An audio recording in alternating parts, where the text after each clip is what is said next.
In the quiet village of Akinmo, where the rivers sang softly and the palm trees swayed in rhythm to the winds, lived a young woman named Sade. She was the pride of her family, the jewel of her father's eye, and the hope of her mother's prayers. From a young age, Sade had shown remarkable intelligence, always at the top of her class. Her parents, though poor farmers, dreamed of a future where their daughter would wear a university gown and walk into offices with marble floors. Sade's father, Babatunde, often said, "Education is the machete that clears the bush of poverty." And so, they sacrificed, selling off a piece of their land, skipping meals and borrowing from relatives, just to gather enough money to send Sade to Lagos for her university studies. The day Sade left for Lagos was bittersweet. The whole village came to bid her farewell. Her mother, Mama Funke, embraced her tightly and whispered, "My daughter, remember who you are. Lagos is a place of mirrors. It will show you many reflections, but not all are true." Sade smiled, confident in her values. She believed that with her education and determination, nothing could sway her. As the bus drove away from Akinmo, Sade's heart pounded with excitement. She imagined herself walking in glass buildings, attending meetings, and sending money home to build her parents a bigger house. She didn't see the traps that lay ahead.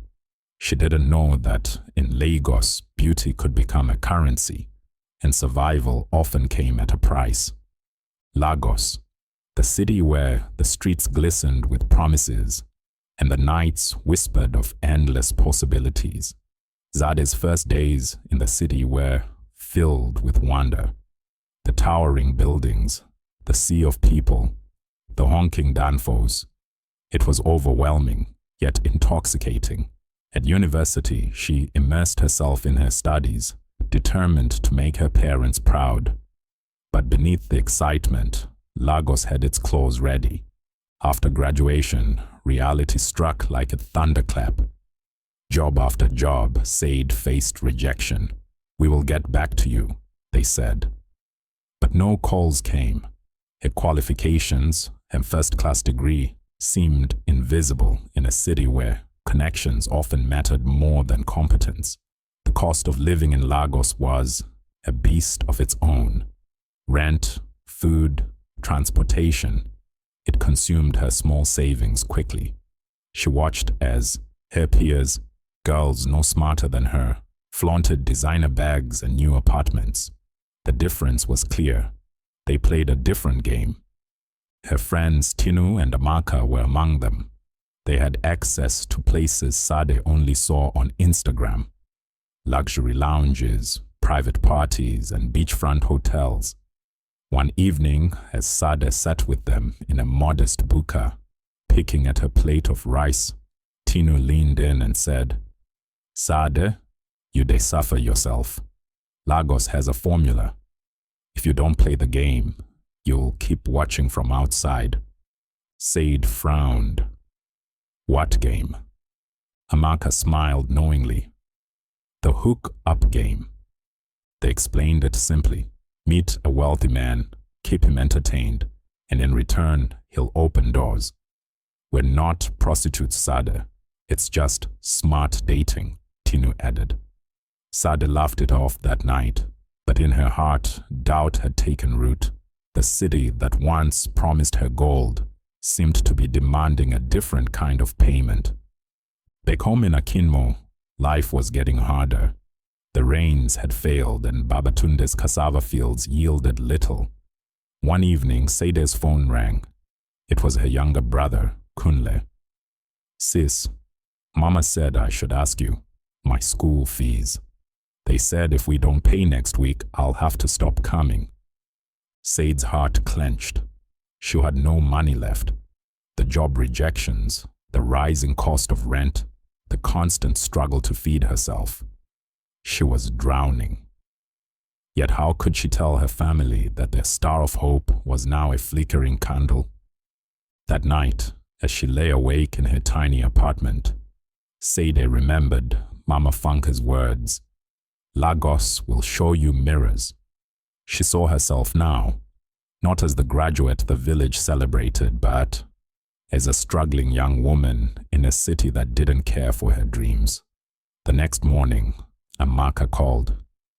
Sade, there's a party on Banana Island tonight. Big men will be there.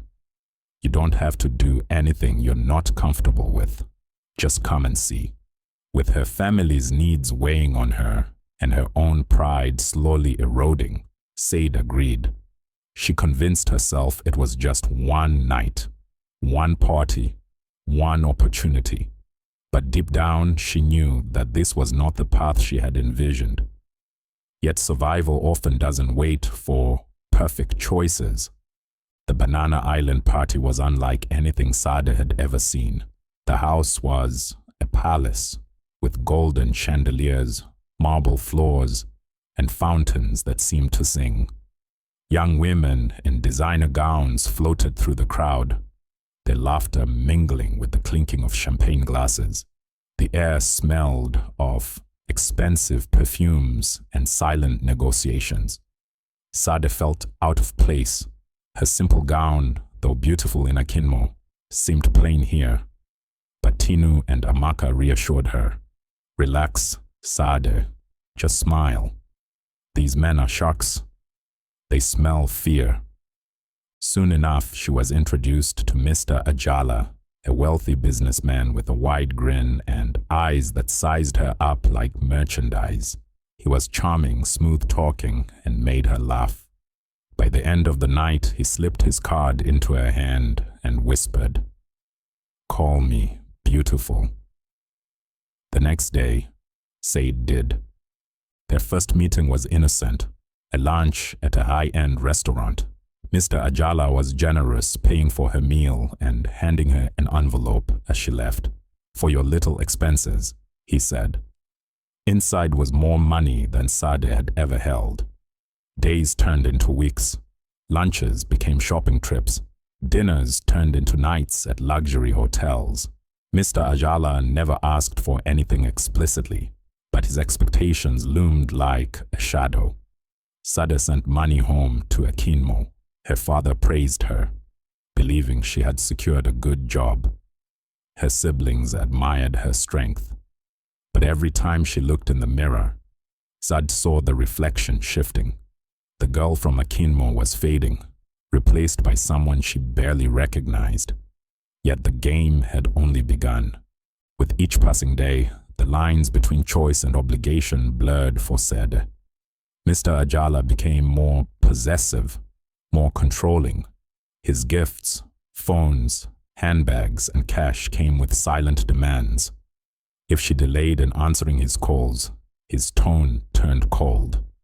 If she declined an invitation, he reminded her of the opportunities he was providing. But Sade wasn't the only player. There were other girls in Mr. Ajala's circle, each vying for his attention, each a competitor in a game with no clear rules. Jealousy, gossip, and subtle sabotage became the norm. Sade found herself trapped in a cycle, needing to outshine, to stay relevant, or risk losing everything. Her heart grew heavy. The freedom she thought she'd gained was an illusion. She had become a bird in a golden cage. One night, after an extravagant party where Sade felt more like an accessory than a guest, she called Tinu. "Is this it? Is this the life?" Tinu laughed bitterly. "My sister, in Lagos, you're either a player or you get played. We don't make the rules." But Sade wasn't sure if she could keep playing. The money was helping her family, yes, but it was draining her soul. And deep within, the village girl who had once dreamed of offices and boardrooms was crying out. It happened on a Thursday night. Sade was invited to a high-profile event hosted by one of Lagos's most influential men. Mr. Ajala insisted she attend, but Sade, emotionally drained, politely declined. Hours later, her phone wouldn't stop buzzing. "Come outside," a message from Mr. Ajala read. Reluctantly, she stepped out of her apartment. A sleek black SUV was waiting. Before she could process what was happening, two men ushered her into the vehicle. It wasn't violent, but it wasn't friendly either. The ride was silent. They drove to a penthouse in Victoria Island. Mr. Ajala was there, sipping whiskey, his expression unreadable. "You think you can embarrass me, Sade, after all I've done for you?" Sade's voice trembled. "I wasn't feeling well, sir." The conversation escalated. Mr. Ajala didn't shout, but his words cut deeper. He reminded her of every gift, every favor, turning them into debts. Sade realized then that in his mind she was a possession, not a person. "I can make or break you, Sade. Don't forget that," he said as she left, shaken. That night, Sade cried herself to sleep. The hook-up game had stopped being a means of survival. It had become a prison. The next morning, she looked at her reflection. For the first time, she couldn't recognize the woman staring back. The incident was a turning point. Something had to change. The sun rose, but for Sade, it brought no light. She spent the entire day indoors, avoiding calls, drowning in thoughts. Lagos, which once felt like a city of possibilities, now seemed like a labyrinth with no exit. Tinu and Amaka tried to console her. "Men like Ajala are everywhere, Sade. You'll get used to it." But Sade didn't want to get used to it. She thought of Mama Funka's words, "Lagos will show you mirrors." Every mirror had lied to her. The reflections of glamour and easy wealth had only hidden chains of control and fear. That evening, Sade made a decision. She called her father. "Baba, how is Mama? And Kunle?" Babatunde's voice, weak but loving, replied, "We're managing, my child. Don't worry about us. How is Lagos treating you?" Sade's throat tightened. How could she tell them the truth? That Lagos had taken more from her than it had given. "I'm coming home, Baba," she whispered. There was a pause, then a joyous exclamation. "Ah, Mama will be so happy." As she hung up, Sade felt a strange sense of relief. She had no concrete plan. She didn't know what she'd do back in Akinmo. But for the first time in months, the weight on her chest seemed lighter. Sometimes going back is not failure, it's survival. The next day, Sade packed her few belongings. The designer bags, the gifts, the clothes, bought with borrowed dignity. She left them behind. She was going home. The journey back to Akinmo felt surreal. The bus rumbled past cities and towns, each mile stripping away the layers of Lagos that had clung to Sade. The bustling chaos, the false promises, the glamorous traps. It all seemed distant now. As the bus approached Akinmo, the familiar sights of rustling trees and dusty roads filled Sade with a bittersweet comfort. She hadn't imagined returning like this, empty-handed, with nothing but lessons etched in scars. At the village square, Babatunde and Mama Funke were waiting. Sade stepped off the bus, bracing for their questions. But all she received was a warm embrace. "My daughter is back," Mama Funke whispered, holding her tightly. "You have seen the world. Now rest." That evening, as they sat around a modest dinner of yam and palm oil, Sade shared part of her story. She spared them the darkest details, but enough for them to understand that Lagos had not been kind. Babatunde listened quietly before saying, "Child, every tree has branches. Some grow straight, others bend. But the root remains the anchor. You are back to your root. That is what matters." Sade felt a tear roll down her cheek. The simplicity of village life, once something she wanted to escape, now felt like the safest place in the world. But she knew she couldn't sit idle. She had to rebuild, not just her life, but her identity. Tomorrow, she would start afresh. The rooster's crows signaled a new dawn in Akinmo. Sade woke up to the soft rustling of leaves and the distant chatter of market women setting up their stalls. It was a rhythm far different from Lagos's sirens and honking horns. Yet, it was soothing. Sade accompanied Mama Funka to the village market. They sold vegetables, palm oil, and handmade woven baskets. It wasn't much, but it was honest. As Sade sat behind the stall, watching customers bargain with her mother, an idea began to take shape. Lagos had taught her the art of presentation. She remembered how people paid extra for packaging and branding. Why couldn't she apply the same idea here? She suggested to Mama Funka, "What if we package our palm oil in labeled bottles with clean designs? People will notice the difference." Mama Funka smiled. "Ah, Sade, your eyes are sharper now." In the coming days, Sade gathered old plastic bottles, cleaned them, and designed simple labels with the name Akinmo Gold. She even learned how to take decent photos with her phone and shared them on WhatsApp groups and small online marketplaces. Orders began to come in, not in thousands, but enough to spark hope. Local shops took interest. Sade's classmates from university, tired of city stress, started inquiring about her Akinmo Gold products. It wasn't fast money, it wasn't flashy, but it was real. Each sale, no matter how small, felt like a victory. For the first time in a long while, Sade felt like she was in control. Not of a game, but of her own story. News travels fast in villages. Sade's return to Akinmo became a topic of hushed conversations and curious stares. Some admired her for coming back. Others whispered rumors, piecing together tales of Lagos life far removed from the truth. But Sade paid them no mind. She poured her energy into growing Akinmo Gold. Slowly, people outside the village started noticing her work. One afternoon, while Sade was arranging her products, an old schoolmate, Debo, visited. He had also returned from Lagos, having started a small agricultural venture. "I heard what you're doing, Sade. You're changing how people see our local products," Debo said, impressed. They spoke at length about the struggles of urban life and the hidden potential in their rural roots.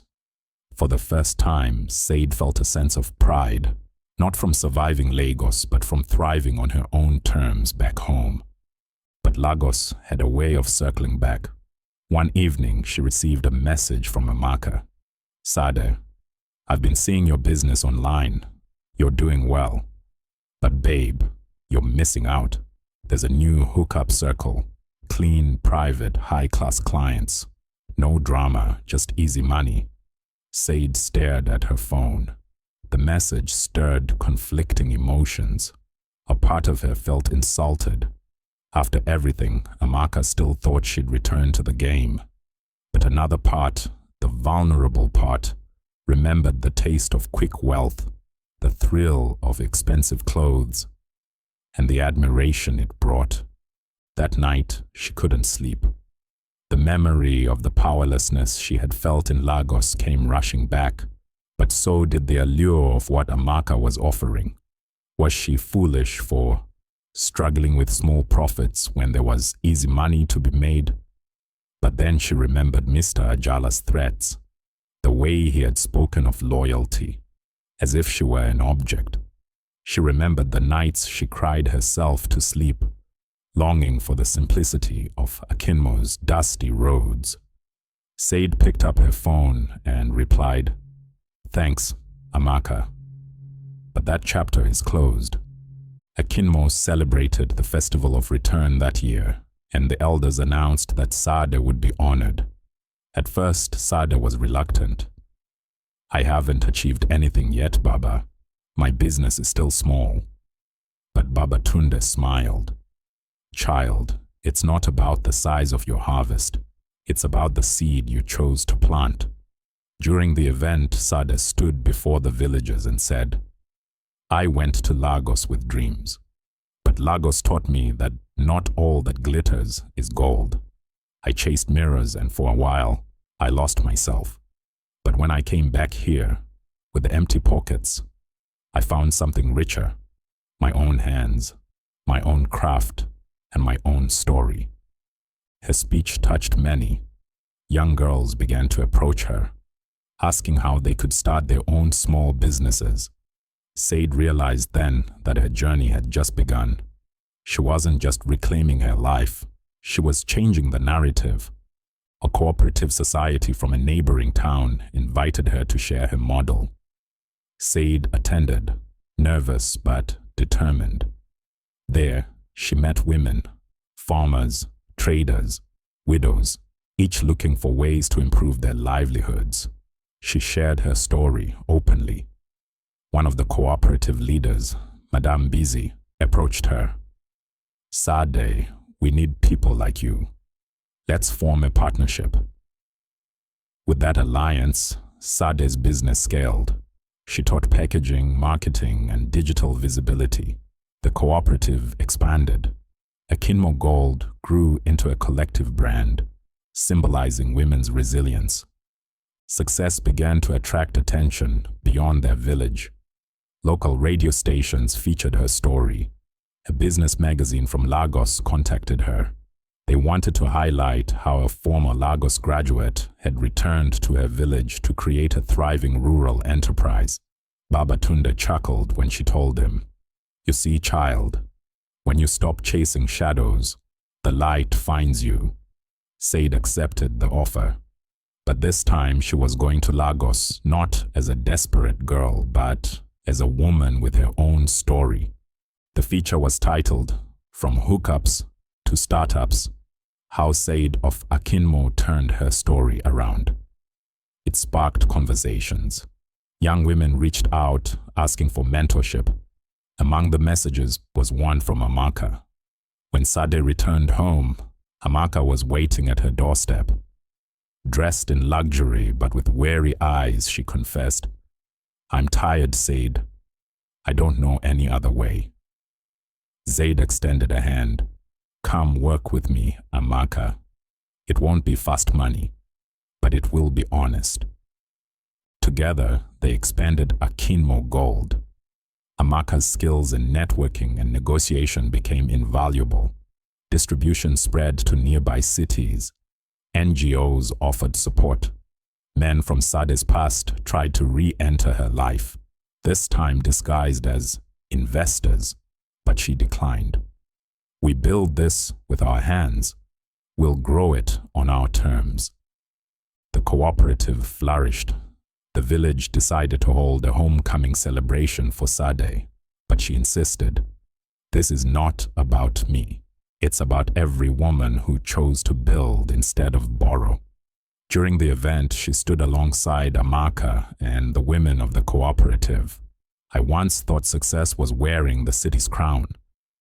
But I've learned that the real crown is crafted from patience, resilience, and community. Years passed. Akinmo Gold became a symbol of empowerment. Sade and Amaka opened a women's resource center in Akinmo, offering training, mentorship, and safe spaces for young girls vulnerable to the hookup game. Mama Funke would often say, A tree that survives a storm provides shade for others. Sade's story became a folktale. Mothers told their daughters, elders whispered her name in marketplaces. The girl who once chased city mirrors had become the woman who crafted her own light.